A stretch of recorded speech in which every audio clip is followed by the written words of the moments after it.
You read the title of the video, you know what we're in for, but first I wanted to note a couple of my own rules. First, the contracts I'm discussing can be extensions as well as free agent deals. Second, the player has to be both active and rostered on the team currently, IL included. I get that players like Chris Davis or Bobby Bonilla can be fun to poke at, but at the end of the day, since they aren't on the actual squad, I feel like that wouldn't really meet the title of the video. And lastly, the player has to be on the team that I'm counting them for. For example, the Mets paying Max Scherzer buttloads of money wouldn't count because he's on the Rangers now. Again, I just think that fits the concept better than the alternative. With that being said, we're going to go division by division, starting with the Toronto Blue Jays and George Springer. Now, I know technically Chris Bassett has been worse this year comparatively and is making similar money, but he finished top 10 in Cy Young voting the year before. Springer, meanwhile, has made over $100 million over the last 4 years while producing just 9.7 WAR, with less than 25 homers a season on average and a 113 OPS+. Certainly good numbers, but probably not worth that contract. For reference, they're paying Vladdy Jr. a little over $4 million less this year. Next, we have the Orioles. Now, this is our first instance of past contracts not counting coming into play, since it's obvious Chris Davis would be the choice here. But again, he's not on the team currently, so instead I'd have to say James McCann. Now, the O's are actually only paying James about $4 million a year of their own money, so his 0.6 WAR with decent defense and slightly below average hitting doesn't look as bad as it could if they were footing the entire bill for his over $12 million salary. But still, on a roster full of savvy contracts and young players, this one probably ranks as the worst overall. The Rays are up now, and as you might have guessed, they aren't going to have any glaringly bad contracts here since they rarely open their wallets. I could say Wander Franco if I wanted to try to bend my rules a bit, but being as he's not technically considered active, since he's on the restricted list, I won't pick him. Instead, I'll choose a much less flashy option, starter/reliever Tyler Alexander, who's making about $2 million this year, the fourth highest total on the whole team, to post a 5.35 ERA and 74 ERA+. Not a horrid deal by any means, but probably the worst for Tampa overall. Now we arrive at the Bo Sox, who themselves have done good work to rejuvenate their budget over the last few years, no longer even ranking in the top 10 in salary in the MLB. However, the pick here, despite that work, is obvious, in Trevor Story. The former Rocky has been paid over $60 million to rack up just 3.9 WAR in 3 years, while playing in just 159 games along the way and posting a very disappointing 88 OPS+.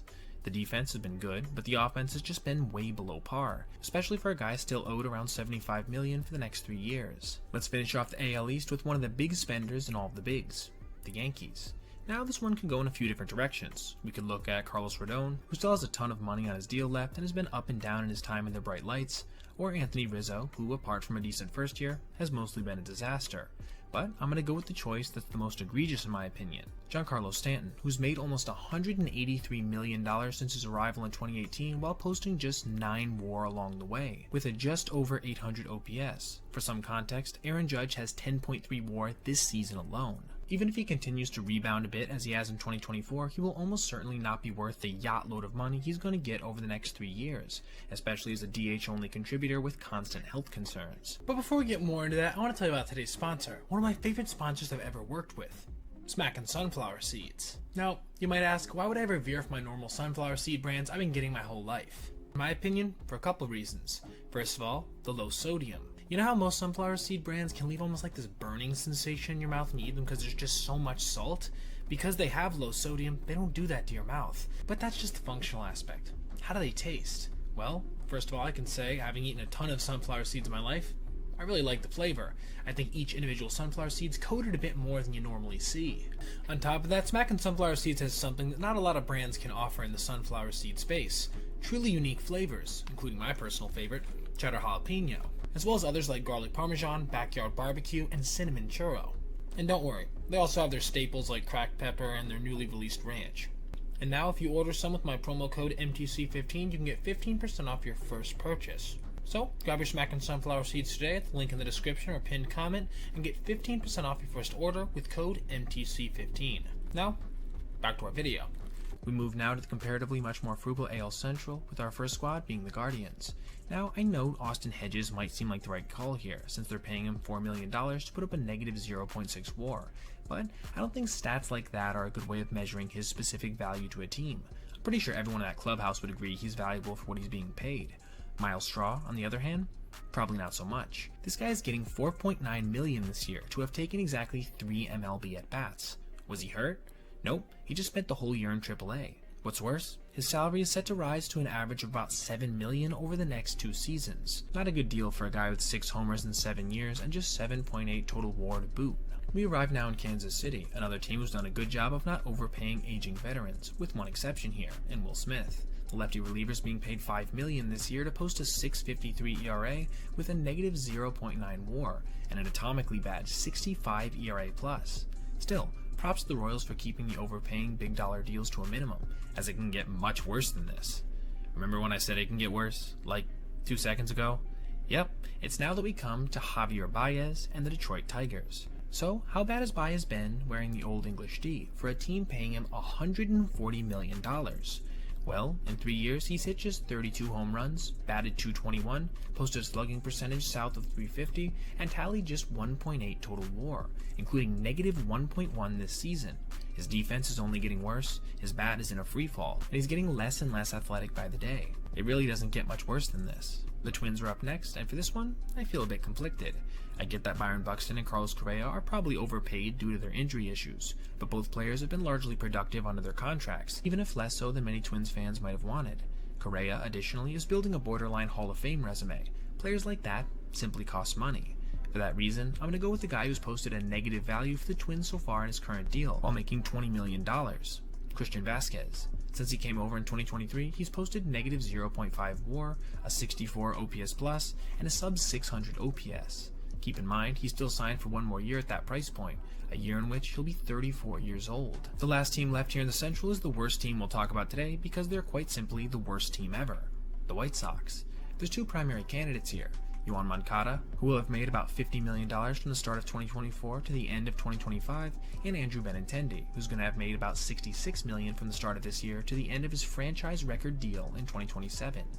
Now, I'm leaning towards Andrew here, just because he's not only more money committed going forward, but he's only managed to post 0.9 WAR in 2 seasons with the team, starting in 2023, with a total of negative 1.0 this season. He hasn't really had any significant injury issues during that time as well. Moncada, meanwhile, over the same period of time, has contributed 1.1 WAR despite playing in just 104 games. While that isn't good by any means, it's certainly better than actively hurting your club, like Benintendi has done this year, and is set to do late into the 2020s. The West is led off by one of the worst-run teams in Major League Baseball, the Los Angeles Anaheim Angels of Anaheim, California. Now, among the rubble of bad contracts handed out to Brandon Drury, Robert Stevenson, and sadly, Mike Trout, the injuries are just too much to call his deal a success at this point, we have the crown jewel atop the turd heap, Anthony Rendon, a guy who loves baseball less than the cast he's constantly toting around on some part of his body. This guy is making nearly $40 million a year to have never even played 60 games in a season for the Angels, or hit more than 9 homers. This year, he hit 0 in 57 games. This is a disaster of the likes we rarely see in professional sports, from both the production and PR perspective. I mean, at least someone like Javier Baez still seems like he wants to play, right? Next up, we have the Astros and another instance of an inactive player getting off easy. After all, Jose Abreu would take this handedly, but seeing as he's no longer on the team, we'll have to look elsewhere. In this case, being the starting rotation and Lance McCullers, a guy who's been paid nearly $50 million since 2022 while throwing about as many innings, including 0 over the prior 2 seasons. Yeah, JV hasn't been great this year or thrown in many games himself, but hey, at least he's shown up, right? $18 million this year for 0 innings from LMJ just can't be ignored, and he's still on the books at around the same price for 2 more years after this one. The soon-to-be Sacramento Las Vegas A's are in a similar situation as the Rays in that they just haven't been spending money, but one chunk of change they did spend, to the tune of over $9 million no less, was on Ross Stripling, who has had nothing short of a disastrous season, posting a laughable negative 1.2 WAR with an ERA over 6 and a WHIP of over 1.5.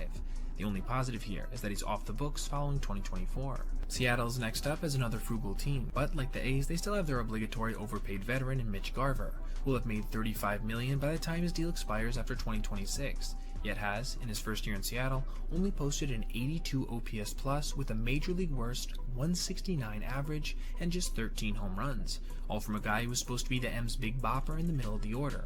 Oh, yeah, and he's set to turn 34 over the offseason. Finishing off the AL, we have another one of the biggest spenders in all of baseball, the Rangers. And unfortunately, I think the choice here is pretty obvious. The $40 million man himself, Jacob deGrom, who, while having been awesome in his 37 innings in Texas with just a 2.43 ERA and over 13 Ks per nine, has only pitched in exactly that amount of innings while having made $80 million. He's still on track to keep making around that absurd total of dough for the next 3 years into his age 39 season. For a guy who hasn't thrown more than 92 innings since 2019, that is, suffice it to say, a bit concerning. Now, leading off the NL, we have the Atlanta Braves and Jorge Soler. Now, I know they traded for him because of his bat, but the truth is they're on the hook for about $35 million in total from when he was acquired in 2024 to 2026, and for a guy who has posted just 0.9 WAR this year. Maybe if his bat was good enough to claim he could be a really productive DH, with perhaps Marcell Ozuna taking some starts in left field, this wouldn't be as big a deal. But this year, he hasn't really been that great at the plate either, with just 21 homers between his two clubs and a sub-800 OPS. And yeah, second half Soler has been better, but at the end of the day, there's just way cheaper options for that kind of production overall in the open market. The Marlins bring with them one of the smallest payrolls in baseball after they blew everything up over the past summer, and that comes with it the lowest amount of players making over $1 million in Major League Baseball. As such, there's slim pickings for a list like this, so I'll just have to default to a player like Jesus Luzardo. Yeah, he hasn't been great this year with a 5 ERA and just 12 starts, but with his talent level, it's not like a $5.5 million salary is an insane overpay for a chance at an ascendant talent. He's still under arbitration for the next 2 years, but with how 2024 is played out, I doubt he'll see a huge pay increase over at least this offseason. Let's cleanse the penny-pinching taste right out of our mouth with the Moneybag Mets, who've been on a spending spree these last couple seasons. While it's tempting here to go with the inconsistent Edwin Diaz due to his insanely high salary for a reliever, he's still capable of striking out a solid 9 batters in a row when he's on. Really, go look it up. He hasn't been as bad this year as people might think. Meanwhile, Starling Marte is making nearly $21 million both this year and the next in exchange for a 0.5 WAR, a barely over 700 OPS, a negative 1.1 D WAR. For context, he's making more than Brandon Nimmo, Pete Alonso, and Sean Manaea. We head now to Washington, D.C. for our next entry, and another instance of our rules being upheld, as Steven Strasburg and his 0 innings pitched per season while making about $24 million over the next 2 years would easily take the cake. But, seeing as he's retired, we instead have to go with someone who's been somehow less valuable than Strauss this year, in Patrick Corbin and his negative 0.8 WAR. This has been a running trend since he signed his huge deal with them around the turn of the 2020s, as, since the pandemic in 2020, he hasn't posted an ERA south of 5.20, or an ERA plus north of 82, all while making over $100 million to do it.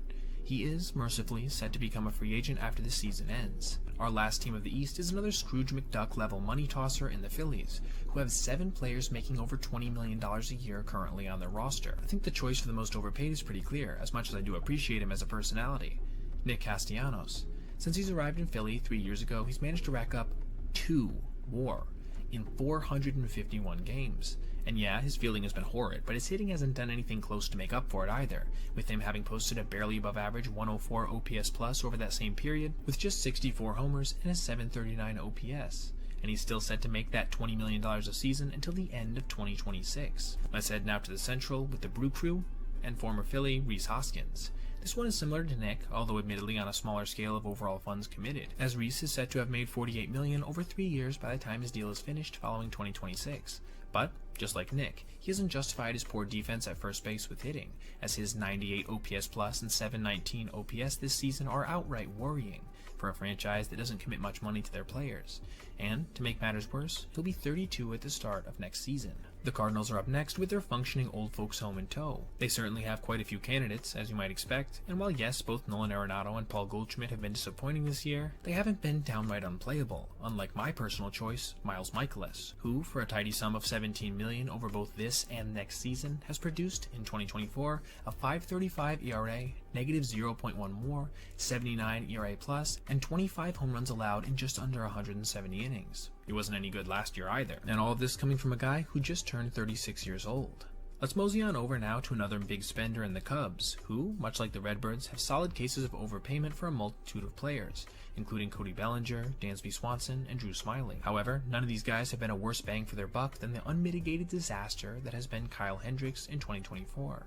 In exchange for $16.5 million, the Cubs have gotten a negative 1.8 WAR, 6.28 ERA, 64 ERA plus, and an over 1.5 WHIP. He may well be the worst pitcher in all of baseball this season, while making about $7 million more than Shota Imanaga. The Pirates have us returning to the land of the frugal with not a single of their contracts totaling over $10.5 million. The guy that actually got that deal of exactly that amount, Aroldis Chapman, is easily our choice here. In what was one of the most confounding moves over the offseason, the Pirates handed out 8 digits to a pitcher who hasn't consistently closed since 2021. And perhaps even more bizarrely, they didn't even want him to do that. And as the year wraps up, it's become clear that they ended up paying all that money for a middle reliever with mediocre numbers of a 3.97 ERA and 107 ERA+. Still mind-boggling, especially considering this was a one-year deal. We round out the Central with the Reds and Jeimer Candelario. The hope was coming into 2024 that he could build on a highly productive prior season that saw him post a 121 OPS plus with 22 homers and 39 doubles. But, to put it simply, after signing a $42 million 3-year deal, he's been terrible, throwing up a negative 0.5 WAR as he's paired bad defense with a 90 OPS plus and just a 707 OPS. On a young team bursting with talent, this is going to be a cumbersome contract for years, unless he can find a way, at now 31 years old, and with not the most athleticism, to turn things around. Needless to say, it's not looking good. The D-backs lead us into our last division in Major League Baseball, the West. Now, this team is unique in that 2 of their starters are grossly underpaid in Merrill Kelly and Zach Gallen, and 2 are insanely overpaid in Eduardo Rodriguez, who would be many teams' most overpaid player, and what I think the slam dunk choice is here, Jordan Montgomery. In 2024, he's probably in the running for the most overpaid player in all of baseball, right up there with Baez, Rendon, Corbin, and company. How does $25 million over both this year and next year? He has a player option this offseason that he's certainly going to use. For a 6.23 ERA, negative 1.4 WAR, and an ungodly 1.65 whip sound. Yeah, that's over 117 innings too, so not too small of a sample size. It's gotten so bad he's literally been moved to the pen. Let's hope the D-backs can at least get some use out of him come this postseason. The Dodgers, for all the money they hand out, haven't had many issues with huge contracts backfiring in recent years, to the tune of some of their big market contemporaries, with one notable exception, utility man Chris Taylor. Many were a bit confused when LA signed him to a 4-year, $60 million deal following 2021, as while he'd been a decent utility man in years past, he almost certainly wouldn't have received a deal like that on the open market, as a then 31-year-old. Since he put his name on the dotted line, he's mostly fallen off a cliff, posting an under 700 OPS cumulatively with just a 1.6 WAR and negative D-WAR from a guy who was always serviceable on this front. This year has easily been his worst in the major leagues, with a 183, 283, 267 slash, and negative 0.5 WAR. He's still under contract for another full season after this one as well. A big spender this offseason, the Giants traded one of their candidates for this list in Jorge Soler at the deadline, and saw another in Blake Snell get ridiculously hot. This leaves 2 main candidates, Michael Conforto and who I'm going to end up going with, Robbie Ray. While Conforto has struggled for periods this season and certainly hasn't impressed overall, he's still thrown up a solid 115 OPS plus in 127 games. While Ray, who's making $23 million to his 18, has pitched in just 7 games, with 30 innings of an 83 ERA plus and a 4.70 ERA to show for it. He's going to be under contract for the next 2 years as well, at $25 million a pop, all for a guy who hasn't thrown consistent innings since 2022. We arrive next in San Diego with an obvious pick in Xander Bogaerts. While Bogey has been better than a lot of the guys on this list, with a truly mediocre performance in 2024 to the tune of a 1.1 WAR, 683 OPS, and 90 OPS plus, he's also been paid $25.4 million to do it, and will continue to collect checks that size until 2033. Yeah, you heard me, 9 years from now. From a guy who already seems to be aging badly at nearly 32 years old, I have a feeling this contract is going to look even worse a half-decade from now. But as it is, it already seems like one of the bigger overpayments in baseball. We're going to end the vid with a second straight slam dunk choice with the Rockies and Chris Bryant. Why they targeted a 30-year-old quickly declining corner infielder / corner outfielder back in 2022 is beyond me. But since arriving on a gargantuan 7-year, $182 million deal, he's posted just a 250, 332, 381 slash in the most hitter-friendly ballpark in the MLB. This year has also been his worst so far, with a sub 630 OPS and just 2 home runs and negative 0.7 WAR in a meager 37 games played. Much like Bogey, this looks bad now, or will probably seem even worse 3 years in the future, when he's in the final year of his deal as a 36-year-old being paid $27 million. And just like that, we've looked at every MLB team's most overpaid player. Make sure to comment below if you think I got any of these wrong, and if you enjoyed, consider liking and subscribing and clicking this playlist for more essay content just like this. Have a great rest of your day, everybody.